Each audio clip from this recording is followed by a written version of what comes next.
বান্ধবীর বাড়িতে কালী পুজো ছিল আর আমরাও রেডি টেডি হয়ে বেরিয়ে পড়েছি। পাপায়ের পিঠে তো ব্যাগ সবসময়ের জন্যই থাকে। আসলে কি বলতো, ও ব্যাগ তো আমাদের বাড়িতে নিয়ে আসে আর আমরা অনেকটা লেট করে বেরিয়েছিলাম, তবে ভেবেছিল সেখান থেকেই খেয়ে দিয়ে, মানে আমার বান্ধবীর বাড়ি থেকে খেয়ে দিয়ে ও একেবারে ট্রেন ধরে নেবে, সে কারণে ব্যাগটা নিয়ে বেরিয়েছিল। আর বান্ধবীর বাড়িটা না আমাদের বাড়ি থেকে অনেকটা দূর, রাস্তাতে তো আমরা হারিয়েও গেছিলাম। শেষমেশ আমরা এলাম বান্ধবীর বাড়িতে। আর এটাই হচ্ছে রক্ষা কালীমা। এই জায়গাটা এত সুন্দর করে সাজিয়েছিল, ভীষণ ভালো লাগছিল।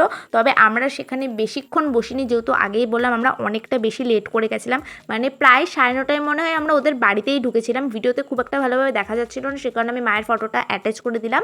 তারপর আবার কি সোজা বসে পড়লাম খেতে। খিচুড়ি আর আলুর দম এটা তো সবসময়ের ফেভারিট, তার উপরে যদি সেটা কোনো প্রসাদ হয় তাহলে তো আলাদাই লাগে। বাড়িতে হলে ওটা একটা নর্মাল খিচুড়ি আর আলুর দমই মনে হয়, কিন্তু প্রসাদ হলে তো অমৃত লাগে। আর এখানে এই ছেলেটা যে কেন নিজের চুলগুলো নিয়ে এরকমভাবে ঢং করছে, এটার কোনো মানে হয়? যাই হোক, তারপরে তাড়াতাড়ি খেয়ে দিয়ে নিয়ে পাপা ওখান থেকে সোজা চলে গেল স্টেশন, কারণ ট্রেন ধরতে হতো আর আমরা চলে এলাম বাড়ি।